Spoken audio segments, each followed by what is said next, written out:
Hello, it's a dark episode for April, God damn it, April the 11th, 2022. I haven't written a poem today. I am embarked upon the 100 poem challenge, which is write a poem a day, which makes me think that really there's some days I should write multiple poems just to get myself ahead, which, you know, I'm making up the rules, so, and if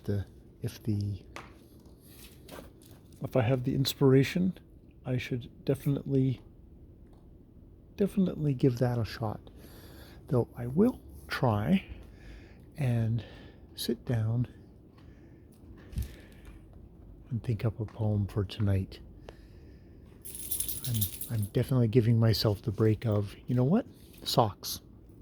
I will write a poem about socks tonight. Holy socks? I don't know. Little socks? A woman's socks? Excuse me while I see what Theo is. I think about oh boy, well, that is one destroyed ball. Or the socks on the feet of my beloved past border collie Cassie, who, I love all my dogs. I love all my dogs. I have Shira right beside me saying, "Yes, you love me too, John." Yes, but I have to say, of the dogs that I've had up until this point, I guess you always have that one dog that you find is quite special. And I guess for me, as I'm getting licked by Shira, I think about Cassie, who was a border collie that we bought on the island up in Duncan. That when we went to get her, she and her brothers and sisters, being border collies, had figured out a way to escape from the little pen that they were in, and we had to go hunting for them, and they had crawled underneath the house, underneath the porch, or just underneath the house, where you could kind of crawl underneath it. And so I ended up crawling under and finding this little black and white sausage of a dog, Cassiopeia. Cassie loved to work, loved to get her training. When she was a young dog, we would get a empty 7-Up bottle, big 7-Up ball, and would chase it down the hall.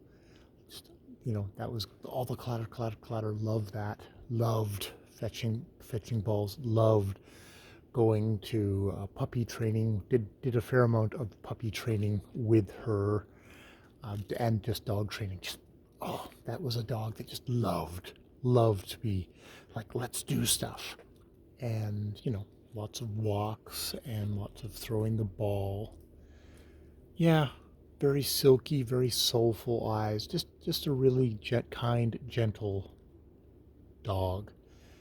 One that was probably, intense dog, but for a border collie was actually probably on the mellow side. We're quite lucky that way. That I knew one of the fellow who I did some puppy training with, Ben Curson and his Wonder Dogs. He had red and white border collies, and those dogs were super intense. I mean, I don't know if that a part of that is they were very more trained dogs, but they were super intense dogs. Cassie, by contrast, was pretty mellow, and yeah, was just the sweetest dog. And in the final years, did fine. We took care of her when she wasn't doing that great. We just have messes or things like that, and she'd feel horrible about it. But we just clean it up and go along. in the end, she was in a fair amount of pain. And so that final decision was that took her to the vet, and I was able to actually just sort of take her outside, actually, which was really beautiful of the vet, and hug her and pet her, and she was given the final kind of that injection, and just very quietly, peacefully went to sleep. You know, had a good, didn't have to be inside some kind of pet clinic. Was outside on the grass where she just loved to play and things like that. Yeah, yeah. Um, so lucky with all our dogs to have these creatures get to be in our lives and bring their joy, and hopefully we give them a really good home and really good enjoyments, and know that they're in a loved pack, because we're all pack members. They're either our family members or we're their pack members, probably a bit of the both. you know Not in a way that we're making them humans. They're dogs, and we hopefully gave them good, stable dog homes. Yeah, yeah. But that's my memories of Cassie. So yeah, I'll go off and write something about socks. That's my assignment for tonight. A poem about socks somehow. All right. I've been Jay. More videos later.